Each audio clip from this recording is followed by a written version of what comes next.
Assalamualaikum. Assalamualaikum warahmatullahi wabarakatuh. Selamat sore. Selamat Selamat berjumpa berjumpa kembali kembali di di pertemuan pertemuan kita kita pada pada sore ini. sore ini Ya, ya, akan akan membahas membahas tentang tentang manajemen manajemen ya. Manajemen manajemen resiko. resiko. Sebelumnya, Sebelumnya, apakah apakah semua semua kita kita yang hadir yang di ada sini di sini sehat?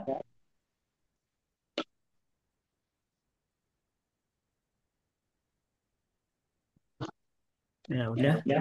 Apakah udah Apakah udah nampak di di share share screen-nya screen kita? juga? Oke. Oke. Jadi, Jadi eh, eh, di di dalam dalam manajemen manajemen konstruksi konstruksi itu itu ada ada salah salah satu satu pembahasan pembahasan yang yang menjadi menjadi pokok pokok pembahasan ya, pembahasan ya, yaitu yaitu tentang tentang pengelolaan pengelolaan manajemen manajemen risiko. risiko.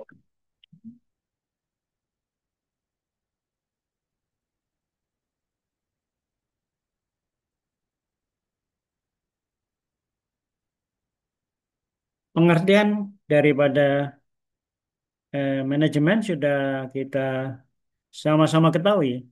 Jadi sebuah proses untuk mengatur sesuatu ya, mengelola sesuatu, mengatur sesuatu yang dilakukan oleh sekelompok orang atau organisasi untuk mencapai tujuan organisasi tersebut dengan cara bekerja sama memanfaatkan sumber daya yang dimiliki gitu.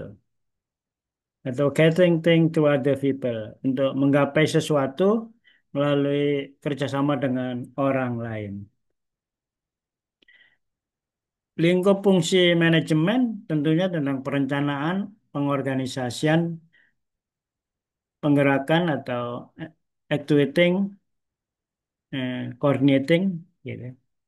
Planning, organizing, actuating atau doing dan controlling.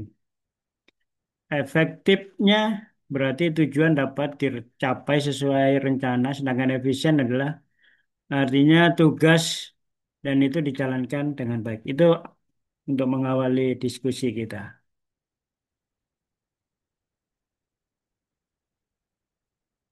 Hal yang perlu dikendalikan dalam pelaksanaan pekerjaan jalan adalah tentunya adalah BMB untuk proyek jalan ya. Kita berikan contoh ini adalah manajemen proyek untuk pekerjaan jalan. Tepat biaya, tepat mutu, dan tepat waktu. BMB gitu. Sesuai dengan jadwalnya artinya. Dan kalau bisa adalah tepat laku atau sesuai dengan peraturan. Karena biaya sudah sesuai efisien gitu, tidak membengkak dan juga tepat lah. Mutunya speknya udah sama, kemudian waktunya juga sesuai dengan jadwal yang ditetapkan, tapi ada beberapa peraturan yang kita langgar, maka hal itu juga akan menjadi pekerjaan tersebut bisa sukses tapi gagal dalam segi hukum. Bila semua tepat, maka target fisik dan secara fungsional akan tercapai. Dan resikonya juga kecil, gitu. Pemilik proyek ada tiga di dalam proyek konstruksi itu segitiganya adalah pemilik proyek, kontraktor, dan konsultan. Di mana pemilik proyek itu adalah biasanya pengguna jasa. Kalau konsultan pengawas, mau konsultan perencana, dan kontraktor itu adalah penyedia jasa, jasa mengawasi, jasa merencanakan, jasa membangun gitu kan. Itulah pihak-pihak yang terlibat di dalam proyek gitu. Di dalam eh, pekerjaan proyek konstruksi atau proyek apa saja gitu, pasti ada resiko. Nah, resiko ini perlu kita kelola, perlu kita manage agar gitu efektif, agar eh, resiko itu gitu eh, tidak berdampak yang lebih besar gitu. Maka Pengelolaan risiko secara efektif merupakan kombinasi dari kapasitas untuk mempersiapkan diri terhadap risiko dengan kemampuan untuk mengatasi risiko tersebut setelahnya. Sehingga risiko ini perlu diidentifikasi lebih awal. Strategi pengelolaan risiko yang kokoh terdiri dari 4 komponen, yaitu pengetahuan, perlindungan, jaminan, dan kapasitas tanggap. Ada 4 komponen di dalam pengelolaan atau strategi pengelolaan risiko, yaitu komponen pengetahuan terhadap risiko itu, pengetahuan yang mendetail kira-kira apa risiko yang akan terjadi, kemudian bagaimana mengantisipasinya, kemudian tentang jaminannya, dan juga bagaimana kapasitas tanggapnya.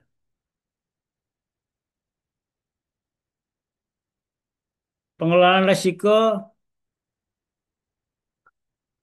eh, tentunya menjadi hal yang pokok yang harus dimiliki seorang manajer project. Pengetahuan yang pengetahuan tentang risiko menyangkut pemanfaatan informasi untuk menilai tingkat paparan suatu kejadian dan dampak yang mungkin ditimbulkan dan kemudian memutuskan tindakan yang tepat. Perlindungan terdiri dari berbagai tindakan untuk mengurangi risiko serta dampak dari risiko yang ditimbulkan, dampak negatif. Karena perlindungan tidak akan mampu untuk menghilangkan risiko dampak negatif secara keseluruhan, maka jaminan baik formal maupun informal berfungsi untuk sebagai bantalan terhadap guncangan kerugian. Artinya perlu ada jaminan itu sehingga kita tidak mengalami kerugian yang terlalu besar kalau ada jaminan. Manajemen risiko project adalah seni dan ilmu untuk mengidentifikasi, menganalisa, dan menanggapi risiko di seluruh kehidupan suatu proyek dan kepentingan terbaik dengan tujuan pertemuan proyek. Jadi diidentifikasi, kemudian dianalisa, dan bagaimana dimitigasinya, ditanggapinya risiko itu, gitu.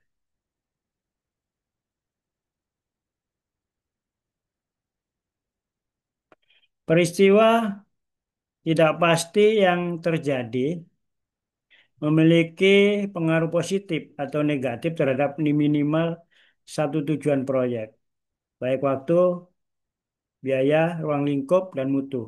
Risiko mungkin memiliki satu atau lebih penyebab yang bila terjadi memiliki satu atau lebih dari itu dampak yang diakibatkan. Jadi, risiko itu peristiwa yang tidak pasti bila terjadi akan memiliki pengaruh baik positif maupun negatif.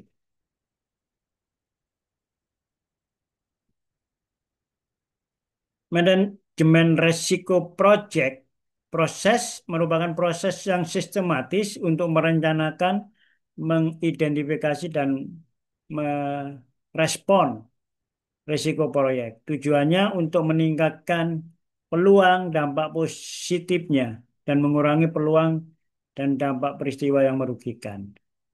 Proses yang terlibat yaitu mulai dari perencanaan manajemen risiko, identifikasi risiko, analisa risiko kuantitatif dan kualitatif, perencanaan respon risiko, pengendalian dan monitoring risiko. Perencanaan kegiatan pengendalian risiko terdiri dari metode analisis risikonya seperti apa. Apakah kita menggunakan metode hajat, menuju metode yang lain dan sebagainya. Identifikasi risiko proyek, kemudian potensi risiko sepanjang proyek life cycle. Jadi dari mulai eh, awal proyek itu sampai pada penutupan proyek, sampai pada pemeliharaan dan serah terima terakhir ya. Rencana manajemen risiko. Jadi kita buat rencananya pengelolaan risiko itu.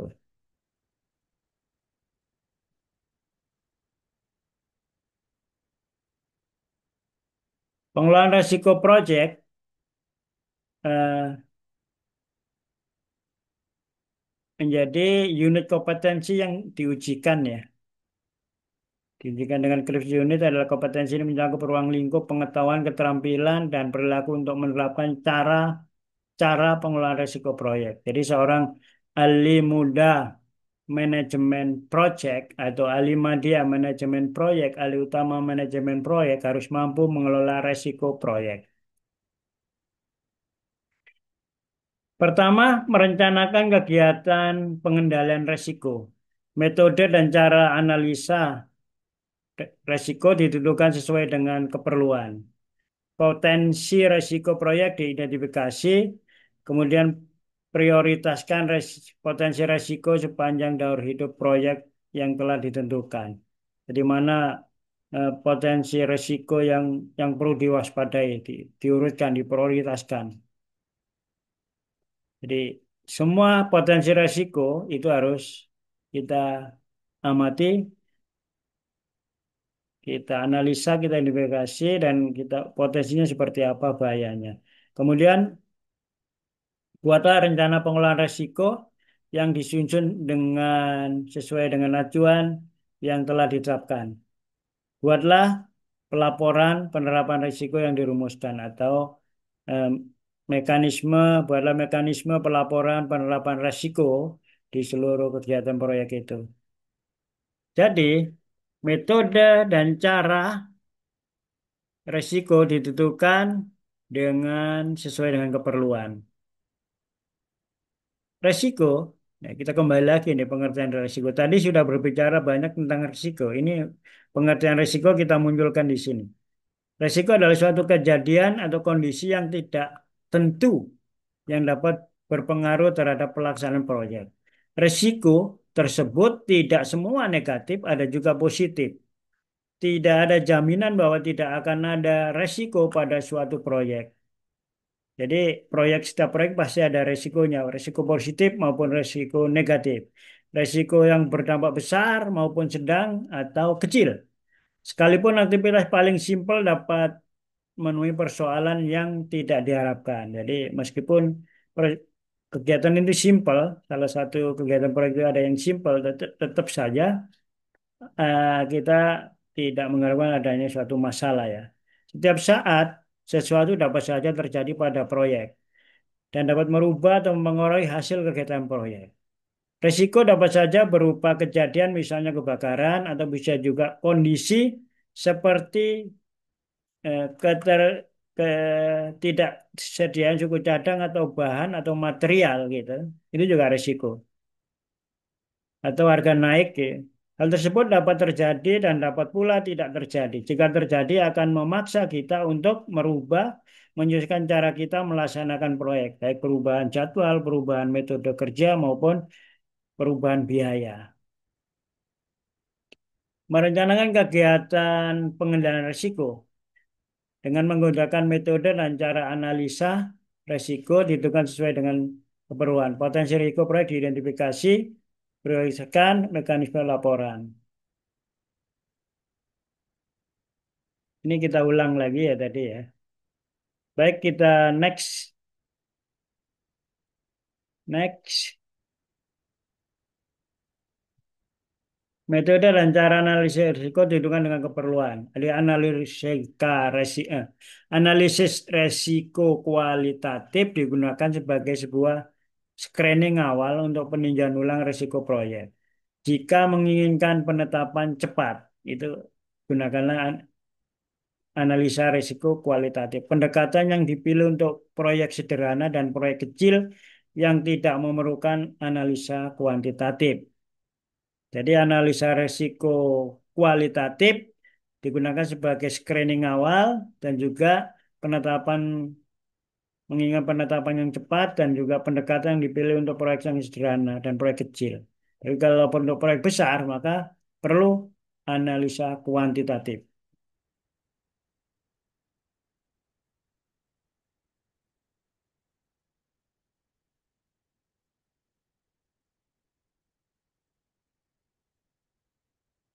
Potensi risiko diidentifikasi dengan brainstorming dengan metode Delphi teknik, yaitu suatu cara mengumpulkan pendapat dan ide-ide dari para ahli teknik ini juga dipimpin oleh seorang fasilitator.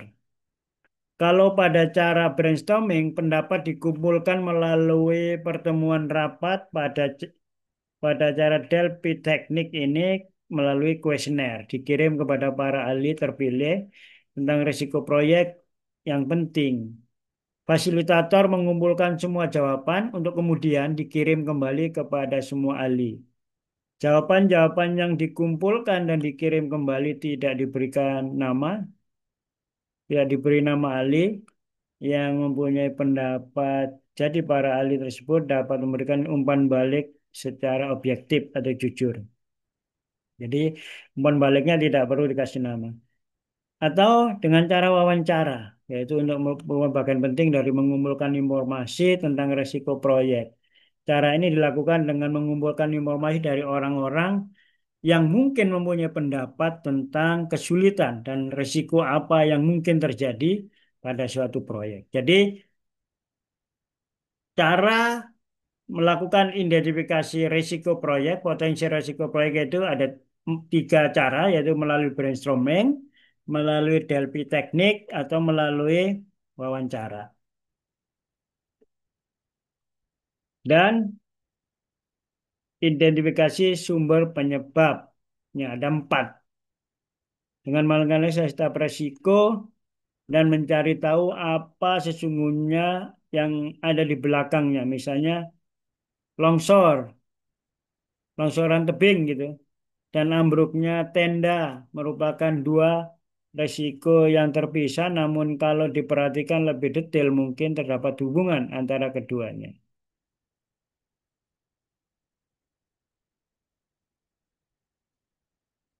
Potensi risiko proyek diidentifikasi dengan cara ada beberapa teknik gitu, selain yang tadi juga ada empat teknik ya identifikasi, yaitu kaji ulang dokumen proyek. Jadi di samping empat teknik identifikasi tersebut di atas, ada beberapa teknik identifikasi lain yang juga populer, yaitu kaji ulang dokumen proyeknya, analisa asumsi, analisa borang-borangnya, kemudian analisa strength,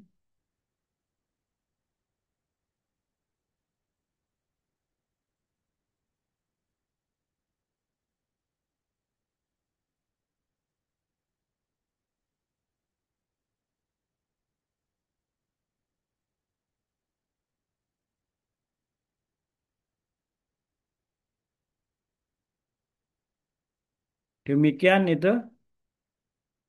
Sekarang kita bahas tentang metode dan cara resiko ditentukan sesuai dengan keperluannya. B yaitu kita anatomikan dulu resiko. Setelah punya rencana manajemen risiko, ada empat tahap lagi proses manajemen risiko, yaitu identifikasi risikonya, melaksanakan analisa risiko kualitatif, melaksanakan risiko kuantitatif, merencanakan respon terhadap risiko.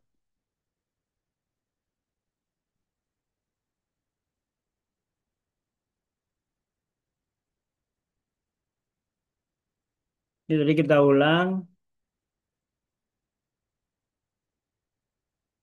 Pengelolaan risiko proyek. Pengelolaan risiko secara efektif merupakan kombinasi dari kapasitas untuk mempersiapkan diri terhadap risiko dengan kemampuan untuk mengatasi setelahnya.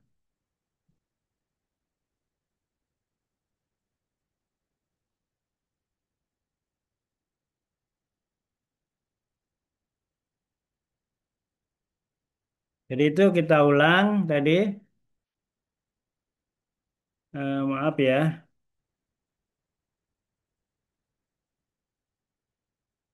kita ulang ini tadi ya sama.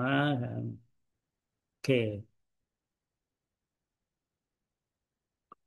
Beberapa contoh peristiwa risiko menurut kontrak pelaksanaan. Yang pertama yaitu peristiwa kompensasi terdiri dari pemilik atau pengguna mengadakan perubahan jadwal yang dapat mempengaruhi pelaksanaan kegiatan. Kalau ada perubahan jadwal, keterlambatan pembayaran kepada penyedia jasa. Ini beberapa peristiwa terkait akan mengalami risiko ya. Pemilik atau pengguna tidak memberikan gambar-gambar atau spesifikasi dan atau instruksi sesuai dengan jadwal. Penyedia kontrak atau penyedia atau kontraktor belum bisa masuk ke lokasi pekerjaan sesuai dengan jadwal yang telah ditetapkan. Pemilik atau pengguna menginstruksikan penyedia atau kontraktor untuk melakukan pengujian tambahan yang setelah dilakukan pengujian ternyata tidak ditemukan kerusakan kegagalan penyimpangan. Pemilik atau pengguna memerintahkan penundaan pelaksanaan pekerjaan. Pemilik atau pengguna memerintahkan untuk mengatasi kondisi tertentu yang tidak dapat diduga sebelumnya dan disebabkan oleh pengguna. Ketentuan-ketentuan lain yang dinyatakan di dalam syarat-syarat kontrak, khusus kontrak.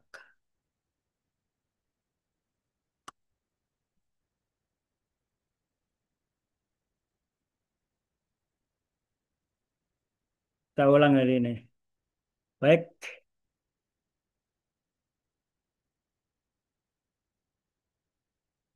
kedua tadi kan ada ini ya, beberapa contoh risiko menurut kontrak pelaksanaan. Yang pertama ada itu peristiwa kompensasi yang terdiri dari ya, A sampai H. Sekarang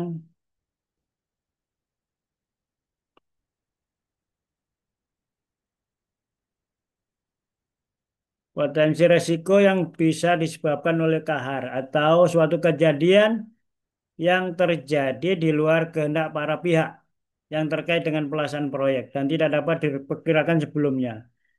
Apa itu kahar? Yaitu kejadian yang tergolong kahar itu yaitu keadaan kahar adalah bencana alam, bencana non alam, bencana sosial, ada bencana politik kayak gitu, demo dan sebagainya yang berhari-hari, pemogokan gitu, kebakaran hutan atau kebakaran lahan, kebakaran situasi dan sebagainya, atau gangguan industri yang dinyatakan oleh instansi yang berwenang.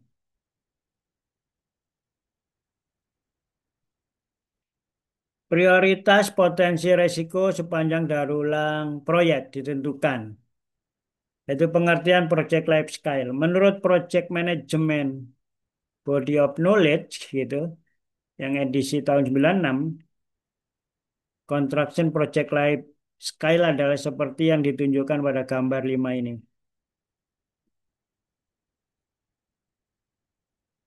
Dari awal yaitu feasibility study, project diformulasikan, feasibility studies, strategi design dan approval. Itu di awal. Jadi project setelah itu adalah go design. Nah, kemudian major contract load. Di sini mulai ada planning, design, project formulation, feasibility studies, strategi design, and improvement. Baru kemudian adalah installment atau substansial complete, complete. Step 2 atau tahap 2. Tahap pertama, tahap kedua, tahap ketiga yaitu tentang production, yaitu manufacturing, delivery, civil work, installation, dan testing. Sedangkan tahap keempat yaitu turnover atau serah terima ya, and startup, final testing, maintenance.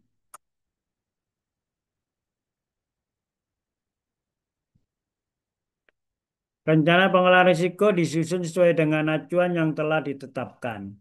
Merencanakan penanganan respon terhadap risiko. Setelah melakukan analisa-analisa tersebut pada C dan D di atas, kini waktunya untuk mencapai tahu apa yang harus dilakukan jika suatu risiko terjadi. Misalnya, menyadangkan sejumlah uang untuk menangani biaya atas risiko yang mungkin terjadi. Kedua, sudah disiapkan suatu rencana yang dapat dilakukan secara awal untuk menghindari risiko tersebut. Ketiga, membayar asuransi atas sebagian risiko dan lain-lain. Mekanisme penerapan laporan yang dirumuskan. Pertama kita bahas dulu tujuan dan manfaat laporan.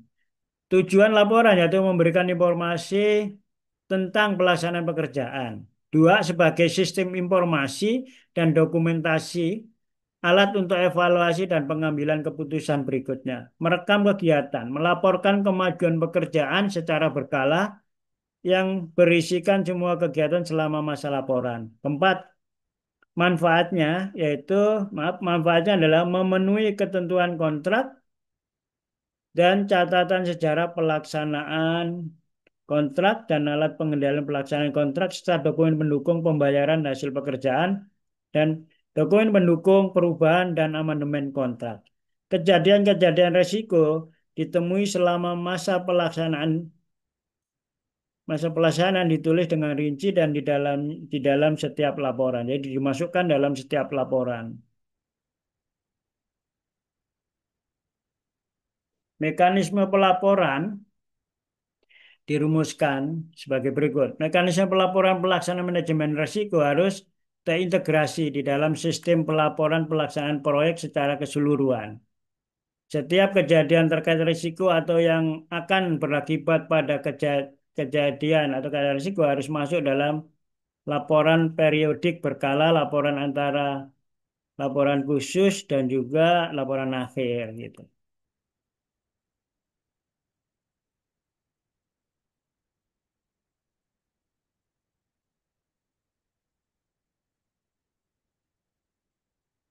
Melakukan kegiatan pengendalian.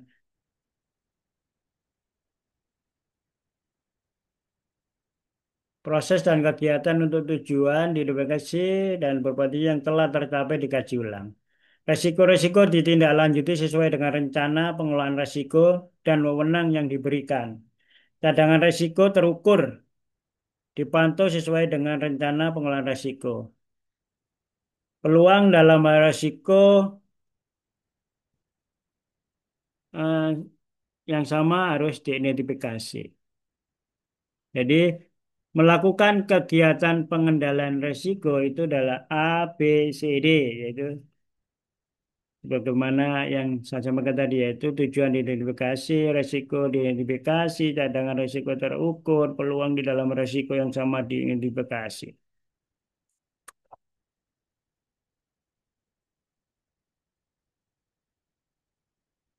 Program dan kegiatan untuk tujuan identifikasi resiko berpotensi dan yang telah terjadi dikaji ulang secara berkala. Tujuan kaji ulang manajemen risiko yaitu membantu mencapai kebijakan, membantu mengendalikan operasional manajemen, meningkatkan efektivitas dan efisiensi kinerja manajemen dengan mengurangi ketidaksesuaian yang terjadi. Juga tujuannya adalah untuk memuaskan pelanggan dengan cara memenuhi kebutuhan mereka. Manfaatnya kaji ulang. Manfaat dari kaji ulang manajemen risiko itu menentukan perubahan yang diperlukan untuk dokumentasi dan kegiatan operasional manajemen. Menentukan kebutuhan sumber daya manajemen termasuk pelatihan personil, menentukan tindakan perbaikan dan pencegahan, menunjukkan jumlah ketidaksesuaian yang direduksi sejalan dengan waktu. Rumusan proses, rumusan progres dan kegiatan yang dikaji ulang.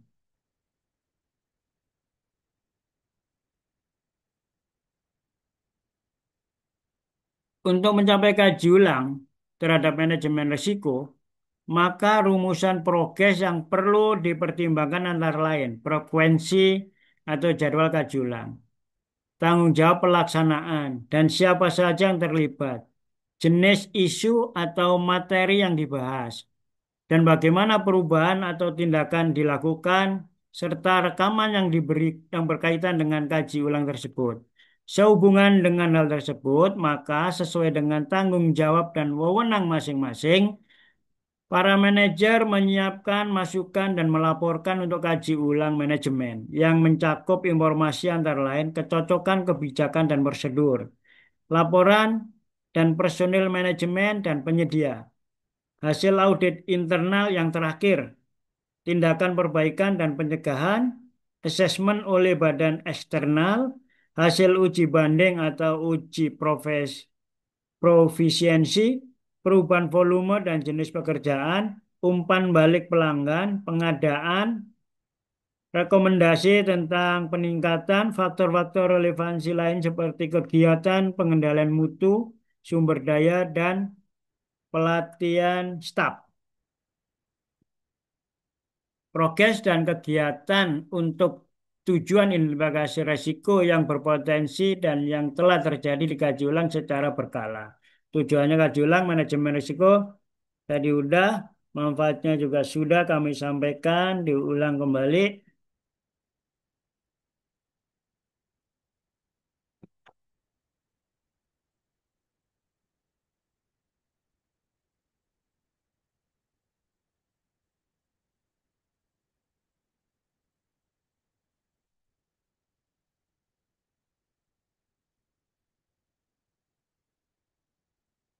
Mekanisme pelaporan dan penerapan resiko.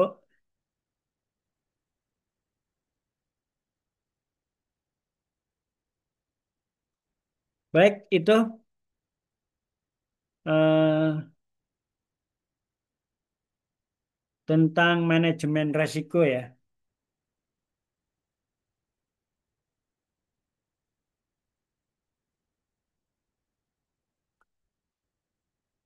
Ada pertanyaan, teman-teman?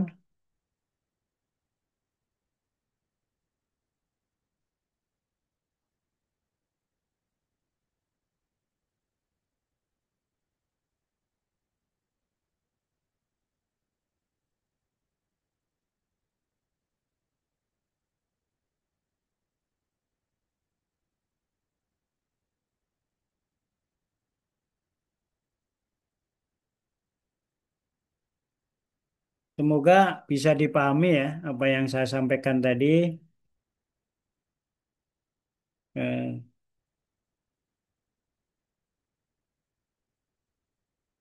dan kita bisa terapkan ketika kita menjadi seorang manajer proyek.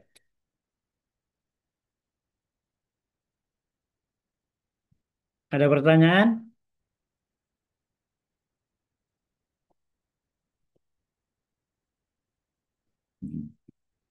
Sekarang kita berbicara dengan cadangan resiko terukur dipantau sesuai dengan rencana pengelolaan resiko. Pengertian cadangan resiko. Terdapat beberapa cadangan resiko antara lain cadangan kontingensi adalah tunjangan untuk perubahan yang tidak direncanakan, tetapi berpotensi diperlukan akibat risiko yang teridentifikasi dalam risk register, termasuk dalam biaya besar. Cadangan manajemen anggaran disediakan untuk perubahan terencana dalam lingkup proyek dan biaya, dan biasanya memerlukan manajer proyek untuk mendapatkan persetujuan sebelum menghabiskan cadangan manajemen. Cadangan manajemen tidak termasuk dalam biaya awal, tetapi dapat dimasukkan dalam anggaran proyek dan tidak termasuk dalam proyek diperlukan eh, dalam proyek diperoleh perhitungan nilai. Tentukan anggaran. Menggabungkan perkiraan biaya jadwal kegiatan individu atau paket pekerjaan untuk mendapatkan data dasar total biaya untuk mengukur kinerja proyek. Ini mencakup semua anggaran resmi tetapi tidak termasuk cadangan manajemen. Jadi, cadangan risiko terukur dipantau sesuai dengan rencana pengelolaan risiko. Perhitungan cadangan risiko, alat dan teknik dalam menghitung cadangan anggaran. Satu yaitu biaya agregasi, yaitu yang agregat oleh paket pekerjaan, kemudian ke tingkat yang lebih tinggi seperti rekening kontrol dan akhirnya biaya seluruh proyek. Cadangan analisa untuk membangun kontingensi dan persyaratan manajemen cadangan. Mengharapkan penghakiman khususnya yang berkaitan dengan bidang penerapan proyek. Sejarah hubungan antara perkiraan parametrik atau analog. 5. Pendanaan rekonsiliasi batas untuk menghubungkan waktu pengeluaran untuk setiap keterbatasan pada komitmen dana selama proyek. Cadangan risiko terukur dipantau sesuai dengan rencana pengelolaan. yaitu mempengaruhi pengendalian biaya cadangan itu meliputi yang hal-hal yang mempengaruhi menciptakan perubahan ke dasar biaya, perubahan yang diminta, kemudian menjamin bahwa pengeluaran tidak melebihi dana, pemantauan kinerja proyek untuk mendeteksi dan memahami perbedaan dari baseline biaya, mencegah benar perubahan tidak pantas atau tidak disetujui dari yang termasuk biaya dilaporkan atau penggunaan sumber daya. Sesuai stakeholder mengkomunikasi perubahan disetujui. Bertindak untuk ini. Jadi peluang dalam hal risiko yang sama diidentifikasi. Pengertian peluang risiko semata-mata adalah suatu cara untuk menyatakan kesempatan terjadinya suatu risiko. Risiko kuantitatif, risiko kualitatif. Secara kualitatif, peluang risiko dapat dinyatakan dalam bentuk kata sifat untuk menunjukkan kemungkinan terjadi suatu keadaan seperti baik, lemah, kuat, miskin, sedikit atau lain-lainnya. Secara kuantitatif, peluang risiko dinyatakan sebagai nilai numeris, baik dalam bentuk pecahan maupun desimal, atau 0 dan 1.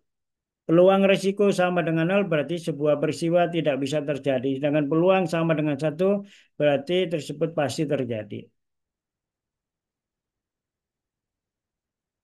Peluang dalam hal risiko yang sama diidentifikasi. Jadi tipe risiko ada risiko eh, pasar, risiko operasional, risiko teknologi. Definisinya harga pasar bergerak ke arah yang tidak menguntungkan. Gitu.